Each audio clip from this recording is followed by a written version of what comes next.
இது உங்கள் 8 மணி செய்திகள். வணக்கம். ஆஸ்ட்ரோ செய்திகளுக்காக நான் சர்வின்ராஜ் கோடீஸ்வரன். இன்றைய முக்கிய செய்திகள். பண்டை காலந்தொட்டே வளர்ந்து வந்துள்ள கவின் கலைகளில் ஒன்று சிற்பக்கலையாகும். பல்லவர் காலத்திற்கு முன்பு பெரும்பாலும் மண்ணுருவங்களும் சுதையுருவங்களுமே செய்யப்பட்டன. கோயில் கட்டுவதற்கு கருங்கல் பயன்படுத்தப்பட்ட பிறகுதான் சிற்பம் நிலை பெயரடைந்த கலையாக உருவாயிற்று. சங்ககால தமிழர்கள் மண்ணாலும் மரத்தாலும் தந்தத்தாலும் அழகிய சிற்பங்களை உருவாக்கினர். மண்ணீட்டாளர் எனும் கலைஞர்கள் மண் உருவங்களை செய்தனர். வீடுகளில் தச்சர்கள் அழகிய உருவங்களை நிலையில் உள்ள உத்தர கற்பலகையில் அமைத்தனர். திருமகள் உருவமே அதில் இடம்பெற்றது. இருபுறமும் செங்கல் நீர் பூக்களை தாங்கிய பிடியுருவங்கள் அமைக்கப்பட்டன. நெடுநெல்வாடை இதற்கு சான்று பகிர்கின்றது. அவர்கள் கூறிய உளியினால் செதுக்கி அமைத்த கட்டில்களின் வனப்பு முன்பே கூறப்பட்டது. வரலாற்று சிறப்பு மிக்க புகார், காஞ்சி, அரிக்கமேடு, கொர்க்கை போன்ற இடங்களில் அகழ்வாய்வுகள் நடந்தபோது கிடைத்துள்ள பல்வேறு மண் உருவங்கள் அக்காலத்து சிற்பத்துக்கு தக்க சான்றுகளாக அமைகின்றன. ஒரு சிறிய இடைவேளைக்கு பிறகு மீண்டும் நான் உங்களை சந்திக்கிறேன். இது ஷர்மின்ராஜ். நம் நாட்டின் சிற்பக்கலை மரபில் அமைந்துள்ள ஒரு சிறப்பியல்பு பற்றி சிற்பக்கலைஞர் திரு வை கணபதி அவர்கள் குறிப்பிடுவது இங்கே தரப்படுகிறது. நம் நாட்டு சிற்பக்கலை மரபின் சிறப்பியல்புகளில் ஒன்று ஆடர் கலையின் இலக்கணங்களை இக்கலையில் புகுத்தியதாகும். சிற்ப வடிவங்கள் நின்றாலும் அமர்ந்தாலும் கிடந்தாலும் வேறு எந்த அமைதியில் இருப்பினும் அவை ஆடற்கலை இலக்கணத்திற்கு ஏற்றவாறு அமைந்திருப்பதை காணலாம். ஆனால் சிற்பியானவன் ஆடற்கலை இலக்கணத்தை அப்படியே கையாளவில்லை. அதற்கு மாறாக ஆடற்கலை இலக்கணத்தை நன்கு உணர்ந்து மனத்துட்கொண்டு வேண்டிய அளவிற்கு அதை தழுவி தன்னுடைய அழகுணர்ச்சியையும் புகுத்தி தான் எப்பொருளில் எவ்விடத்தில் எதற்காக அமைக்கின்றானோ அவற்றிற்கேற்றவாறு சிற்ப வடிவத்தை ஒடித்து வளைத்து நெளித்து கைகளையும் கால்களையும் பல அமைதிகளில் காட்டி பார்ப்போர் கை அழகை மட்டுமின்றி அதன் உட்கிடக்கையையும் உணருமாறு செய்துவிடுகிறார். சிற்பத்தில் அமையும் பல்வேறு கை முத்திரைகளை அவர் படவிலக்கம் மூலம் காட்டியுள்ளார். அக்கைகள் 32 வகைப்படுமாம். காண்க சிற்ப கைகள் 2ஆம் உலக தமிழ் மாநாட்டு கையேடு. இன்னும் இவ்வறிஞர் படிம திருக்கோலங்கள் எனும் கட்டுரையில் தெய்வ படிமங்கள் அமையும் பல்வேறு அமைதிகளை விளக்கி காட்டுகின்றார். சிற்ப நூல்கள் முறைப்படுத்தி காட்டியுள்ள ஸ்தானஸ்தானம், ஆசனம், சயனம், ஸ்தானசனம், சயானசனம் என்னும் 5ஐயும் தெளிவாக விளக்கி காட்டியுள்ளமை பாராட்டத்தக்கதாகும். நின்ற கோலமே ஸ்தானகம் எனப்பட்டது. அமர்ந்த கோலம் ஆசனம் என்றும் கிடந்த கோலம் சயனம் என்றும் நின்ற கோலத்தை சார்ந்த பிற சாயல்கள் ஸ்தானாசனம் என்றும் கிடந்த கோலத்தை சார்ந்த பிற சாயல்கள் சயனாசனம் என்றும் பெயர் பெறும் என்கின்றார். இதன் விரிவினை அவருடைய கட்டுரையில் நம்மால் மிக தெளிவாக காண முடிகின்றது. இங்கனம் பன்னூறாண்டுகளாக வளர்ந்து வந்த படிமக்கலை இன்னும் உயிருடன் இருப்பது இக்கலையின் உயிர்ப்புத்தன்மைக்கு சான்றாகும். கும்பகோணத்தில் இக்கலை சிறப்பாக இன்றும் விளங்குகின்றது. மாமல்லபுரத்தில் சிற்பக்கலை கல்லூரி அரசினால் நடத்தப்படுவதையும் இங்கு நம்மால் கண்கூடாக காண முடிகின்றது. மேலும் யவன சிற்பமும் நம் நாட்டு சிற்பமும் அடிப்படையில் வேறுபடுவதனை திரு மயிலைசீனி வெங்கடசாமி அவர்கள் தம்முடைய தமிழர் வளர்த்த அழகு கலைகள் எனும் நூலிலும் இறைவன் ஆடிய 7 வகை தாண்டவம் எனும் நூலிலும் மிகவும் அழகாகவும் தெளிவாகவும் எடுத்து காட்டியுள்ளார். அயல் நாட்டு சிற்பங்கள் உருவங்கள் உள்ளவாறே கண்ணுக்கு தோன்றுகின்றபடியே அமைக்கப்படுவன. நம் நாட்டு சிற்பங்கள் உள்ளபடியே காட்டும் நோக்கமுடையனவல்ல. சிற்ப உருவங்களின் மூலமாக ஏதேனும் கருத்தை அல்லது உணர்ச்சியை காட்டும் நோக்கமுடையன. இயற்கை உருவத்தை உள்ளபடியே விளக்குவது அயல் நாட்டு சிற்பம். உணர்ச்சிகளையும் கருத்துகளையும் காட்டுவதற்கு கருவியாக உள்ளது நமது நாட்டு சிற்பம். மண்ணாலான சிற்பங்கள் போலவே சுதை சிற்பங்களும் நன்கு வளர்ச்சியுற்றிருந்தன. சுண்ணாம்பை நன்கு அரைத்து கரும்புச்சாறு, வெள்ளைச்சாறு, நெல்லிக்காயின் சாறு முதலிய வற்றை ஊற்றி அரைத்து வச்சிரம் போல் செய்து அதை கொண்டு உருவங்கள் செய்வது பண்டைய மரபாகும். உருவங்களை செய்வதற்கு ஏதுவாக உள்ளே வலிய மரத்தாலான முளையொன்று வைக்கப்பட்டு செங்கல், கம்பிகள் முதலானவற்றை பொருத்தி சுண்ணாம்புகளை பூசி மேலே சுதை பூசி உருவங்கள் அமைக்கப்படும். இதனையே நம்முடைய நாகசாமி ஐயா அவர்கள் தமிழக கோயில் கலைகள் எனும் புத்தகத்தில் மிகவும் விரிவாகவும் அழகாகவும் தெரிவித்துள்ளார். அது மட்டும் இல்லாமல் காவேரி பூம்பட்டினத்தில் அகழ்வாய்வில் இத்தகு உருவங்கள் கிடைக்க பெற்றதாகவும் நிறைய அகழ்வாராய்ச்சி தரங்கள் குறிப்பிடுகின்றன. ஆக நம்முடைய சிற்பக்கலையானது நம் தமிழர்களின் அடையாளத்தையும் நம் தமிழர்களிடையே இருக்கக்கூடிய ஒரு புனிதமான விஷயங்களையும் எடுத்துரைப்பதை நாம் இங்கு மிக வெகுவாக காண முடிகின்றது. இனிதே உங்களிடமிருந்து விடைபெறுகிறேன். இது உங்களுடைய ஆஸ்ட்ரோ செய்திகள். நான் சர்வின்ராஜ் கோடீஸ்வரன்.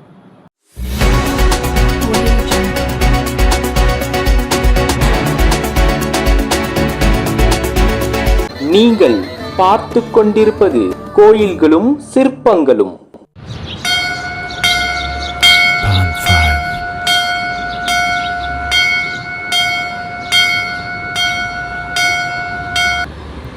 ஆஸ்ட்ரோ செய்திகள் அன்பர்கள் அனைவருக்கும் என்னுடைய இனிய காலை வணக்கத்தை தெரிவித்துக் கொள்கிறேன். உங்களுடன் இணைந்திருப்பது நான் சர்வின்ராஜ் கோடீஸ்வரன். ஆக நாம் ஏற்கனவே பார்த்தது போல இன்றைக்கும் நாம் சிற்ப கலைகளை பற்றியே இங்கு காணவிருக்கிறோம். இதோ என்னுடன் இணையுங்க. செங்கல்லால் சுவர்களை எழுப்பி அவற்றின் புறங்களில் சுதையாலான உருவங்களை அமைப்பது மரபாகும். திருவதிகை கோயில் இதற்கு நல்ல எடுத்துக்காட்டாகவே அமைகின்றது என்று கூறினால் அது மிகையாகாது.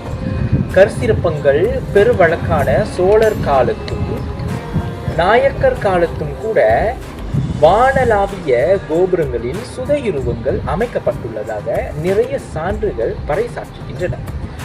அது மட்டுமில்லாமல் இன்றும் கிராமப்புறங்களில் கோயில்களில் தெய்வ உருவங்கள் கதையினாலேயே அமைக்கப்பட்டு வருகின்றன. அதாவது பெரிய பெரிய குதிரைகளும் யானைகளும் அய்யனார் கோயில்களை அழகு செய்யவே இருக்கின்றன.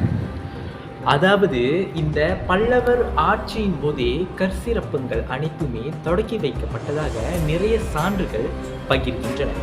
அது மட்டுமல்லாமல் இந்த கட்டிடம் வேறு சிற்பம் வேறு என்று பிரித்தறிய முடியாதபடி இவை இரண்டுமே நிறைய தனித்துவமான பல அழகியல் வர்ணங்களால் ஆனதையும் நம்மால் குறிப்பிட முடிகின்றது என்று கூற முடியும். அது மட்டுமல்லாமல் திருச்சி மலையில் உள்ள கங்கைவார் சடைக்கரந்தாரக சிவன் காட்சி அளிக்கின்றார் என்று நாம் அனைவரும் அறிந்தது. அதனால்தான் நாம் அனைவரும் பார்த்தோமேயானால் சிவபெருமானின் உருவ சிலையானது அனைத்து கோயில்களிலுமே நிறைய கருங்கற்களினால் செதுக்கப்பட்ட கற்சிற்பங்களை கொண்டுள்ளதாகவே அமைகின்றன.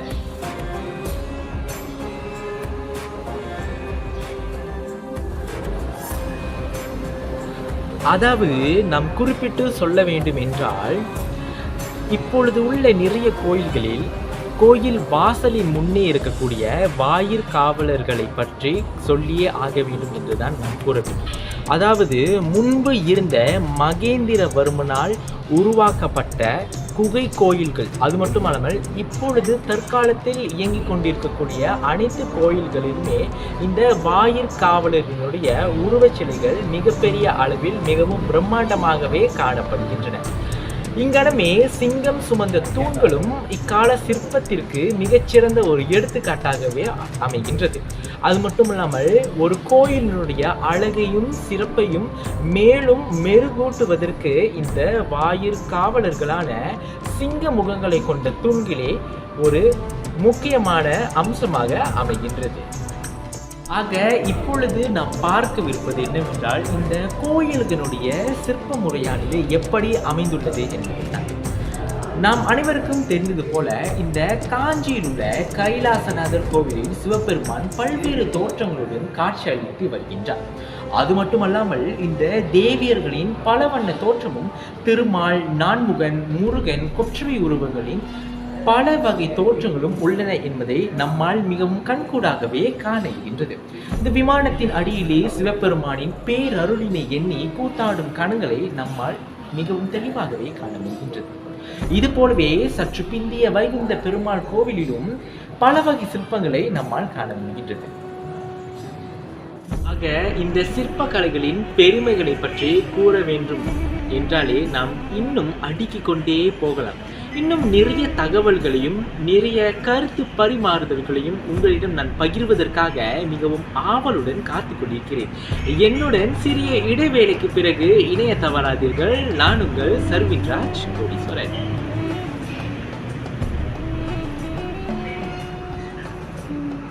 இத்தாலியில் இருக்கும் சிஸ்டைன் தேவாலயத்தில் உச்ச வரம்பில் உள்ள ஓவியங்களை பாராட்டுவதற்கு முன்பு கொஞ்சம் திருச்செங்கோடு மலைக்கோயிலுக்கு சென்று பாருங்கள். திருச்செங்கோடு மலைக்கோயிலில் 8 கிளிகள் வட்டத்தின் வெளியே அமைந்தபடியும் நடுவே ஒரு தேங்காய் சிற்பமும் இருக்கும். இந்த தேங்காயை நாம் சுழற்ற முடியும். இவை அனைத்தும் ஒரே கல்லில் செதுக்கப்பட்டவை. இந்த சிற்பங்களும் கோயிலின் மேற்கூரையில் தான் செதுக்கியிருக்கிறார்கள். ஒரே கல்லில் செதுக்கப்பட்ட இந்த சிற்பங்களில் கிளியின் மூக்கில் வளையம், கால்களில் வளையம், வாள்களில் ஒரு வளையம் என செதுக்கி இவை எல்லாம் தனித்தனியாக சுற்றும் வகையிலும் அமைத்துள்ளான் தமிழன்.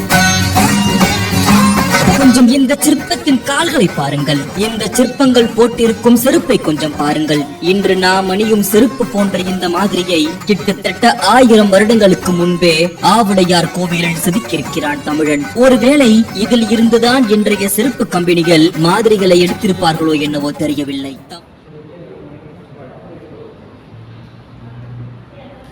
ஆக இடைவேளைக்கு பிறகு என்னுடன் இணைந்திருக்கும் அன்பான நேயர்களுக்கு என்னுடைய வணக்கத்தை மீண்டும் சமர்ப்பித்துக் கொள்கிறேன். ஆக இப்பொழுது நாம் பார்க்கவிருப்பது என்னவென்றால், இந்த சிற்பக்கலையினுடைய நுணுக்கங்களை தான் நாம் இப்பொழுது மிகவும் தெளிவாகவும் உன்னிப்பாகவும் பார்க்கவிருக்கின்றோம். ஆக இப்பொழுது என் முன்னே எழுந்திருக்கும் இந்த சிலையை நாம் பார்த்தோமேயானால் பார்ப்பதற்கே 2 கண்கள் போதாது என்றுதான் நாம் இப்பொழுது கூற வேண்டும். அதாவது பல அழகிய வண்ணங்களை, அதாவது பச்சை நிறம், மஞ்சள் நிறம், செந்நிறம் என்று பல வகையான வண்ணங்களை புகுத்தி இப்படி ஒரு மாபெரும் அழகான சிற்பத்தை உருவாக்கியுள்ளனர். அது மட்டுமல்லாமல் செதுக்கியுள்ளனர். அதாவது இப்பொழுது இங்கே நாம் கீழே பார்த்தோமேயானால் அழகிய வண்ண தாமரை இந்த சிலையை தாங்கி நிற்கும் அழகை பார்ப்பதற்கு மிகவும் மனம் குளிர்கின்றது.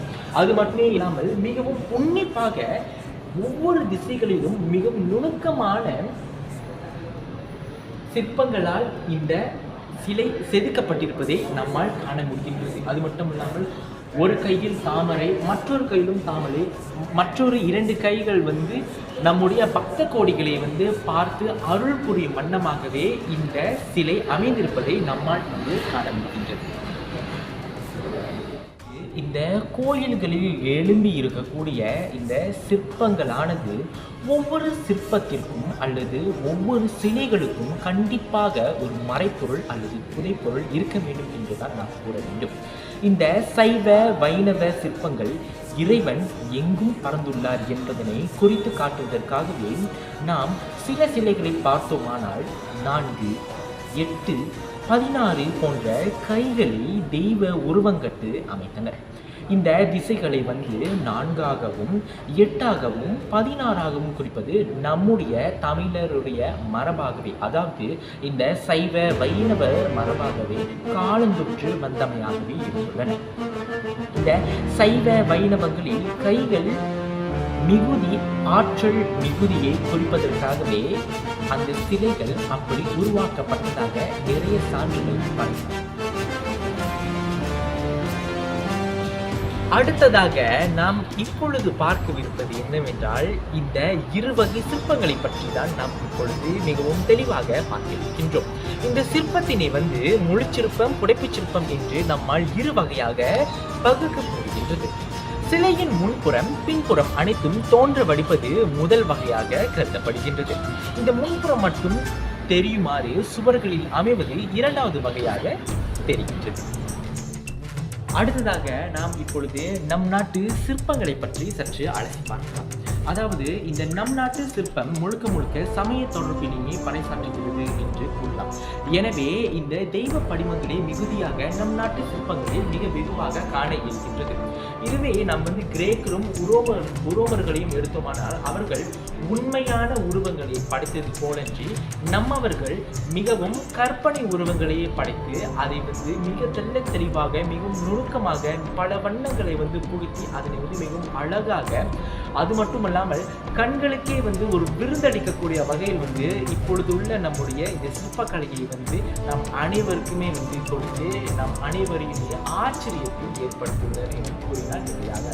ஆகவே இந்த சிற்பக்கலையானது தமிழர்களின் கலாச்சாரத்தையும் பண்பாடையும் அடையாளத்தையும் முழுக்க முழுக்க பறைசாற்றுகிறது என்று கூறினால் அது மிகையாகாது என்றுதான் நம்மால் கூறுகிறோம். இதையே இந்த சிற்பக்கலையினுடைய அந்த முழுக்க முழுக்க உள்ள அந்த ஒரு அழகினையே இப்பொழுது உள்ள நிறைய கோயில்கள் பறைசாற்றுகின்றன. 1000 கால் மண்டபத்தில் இருக்கும் ஒவ்வொரு சிற்பங்களும் வியப்படைய செய்ய வைக்கும் படைப்புகள். உடம்பில் முறுக்கியறிய நரம்பை சிலையில் வடிப்பது என்பது சாதாரண காரியம் அல்ல. கற்சிலைக்கு நரம்பு படைத்து, தசை படைத்து, எலும்பு படைத்து கல்லுக்கும் உயிரூட்டியுள்ளான் தமிழன். இந்த சிற்பி இந்த முயற்சிகள் ஈடுபட்டு தோற்றிருந்தால் முழு சிலையும் வீணாயிருக்கும். ஆனால் இந்த சிற்பி இதை சவாலாக எடுத்ததால் இந்த அரிய சிலை இன்று நமக்கு கிடைத்திருக்கிறது. அடுத்து தன் வாழ்நாள் முழுவதும் கலையை மட்டுமே உயிராக எண்ணிய ஒருவனால் தான் இப்படி ஒரு சிற்பத்தை செதுக்க முடியும். இது காளையா அல்லது யானையா என்று கணிக்க முடியாத அளவிற்கு ஒரு தனித்தன்மையான சிலையை செதுக்கியிருக்கிறான் தமிழன். கும்பகோணம் தாராசுரம் கோவிலில் இந்த சிற்பம் இருக்கிறது. இந்த புகழ்பெற்ற சிற்பத்தின் மாதிரிகள் தமிழகம் எங்கும் பல இடங்களில் இருக்கிறது. அடுத்து ஒரு இடத்தில் சிற்பங்கள் இருக்கலாம் அல்லது ஒரு கோவிலில் சிற்பங்கள் இருக்கலாம். ஆனால் ஒரு நகரமே சிற்பமாக இருக்கிறது என்றால் அதுதான் மகாபலிபுரம். இங்கு இருக்கும் ஒவ்வொரு சிற்பத்திற்கும் பின்பும் தவிர்க்க முடியாத தமிழனின் அதிசயங்கள், கலைகள், திறமைகள் புதைந்திருக்கின்றன. ஆக நாம் இன்றைய ஆஸ்ட்ரோ செய்திகள் நிகழ்ச்சியில் இந்த சிற்பக்கலையை பற்றிய நிறைய விஷயங்களையும் நிறைய சான்றுகளையும் நான் உங்களிடம் பகிர்ந்து கொள்வதில் மிக்க மகிழ்ச்சி அடைகின்றேன். நாளை புதிய அங்கத்தில் உங்களை சந்திப்பதற்கு நான் மிகவும் ஆவலுடன் எதிர்பார்க்கின்றேன். ஆக இத்துடன் உங்களிடமிருந்து விடை பெறுகிறேன். நான் உங்கள் ஷர்வின்ராஜ் கோடீஸ்வரன். இது ஆஸ்ட்ரோ செய்திகள். நன்றி, வணக்கம்.